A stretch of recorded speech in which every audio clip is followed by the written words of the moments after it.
আসসালামু আলাইকুম। আমি আর একটা বিষয় একটু সবাইকে ক্লিয়ার করে দিতে চাচ্ছি, সেটা হচ্ছে যে বাংলাদেশে অনেক জায়গায় অনেক কিন্তু বেকার আছে। আসলে ঢাকা যদি কারো রিলেটিভ বন্ধুবান্ধব আত্মীয় স্বজন যদি না থাকে, সেই ক্ষেত্রে যদি garments, knitting, dyeing, print, embroidery এই সেকশনে যদি চাকরি করতে যায়, সেই ক্ষেত্রে সে নতুন হিসাবে কিভাবে থাকবে, কিভাবে চাকরি নেবে, সেই বিষয়ে যদি আমাকে কমেন্টস করে আমি জানিয়ে দেবো। এবং knitting, dyeing, garments, all over print, embroidery এখানে কোথায় যদি সে প্রথমে যদি কাজ শুরু করে, তাহলে এটা ভবিষ্যৎ আছে সেই বিষয়ে আমি যদি আমাকে কেউ কমেন্টস করে সেটাও আমি জানিয়ে দেবো। আমি দীর্ঘ এই ট্রেডের উপর জব করছি এবং বিজনেস করছি, এটার আমার উপর অনেক এক্সপিরিয়েন্স।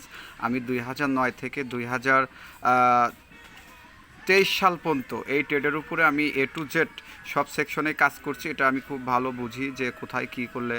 যদি ডাইংয়ের ক্ষেত্রে বলতে যাই, সেই ক্ষেত্রে ডাইংয়ের ল্যাবে যদি কেউ ঢোকে, মার্কেটিংয়ে ঢোকে, এখানে তার ভবিষ্যৎ আছে। গার্মেন্টসে এরকম কিছু সেকশন রয়েছে, নিটিংয়েও রয়েছে, প্রিন্টিংয়ে রয়েছে, এম্ব্রয়ডারিও রয়েছে। আমার সাথে যোগাযোগ করলে চাকরির বিষয়টা এবং কোন সেকশনে অভিজ্ঞতা কেমন, স্টার্টিং কেমন স্যালারি হতে পারে বা কত সময় ডিউটি, এগুলো আমি সম্বন্ধে সব আইডিয়া দিতে পারবো। যারা গ্রামের বাড়ি আছে, ঢাকা কেউ নাই, তারা আমার সাথে যোগাযোগ করেন, আমি এ টু জেড সব পরামর্শ দিতে পারবো। সবাই ভালো থাকবেন, আল্লাহ হাফেজ।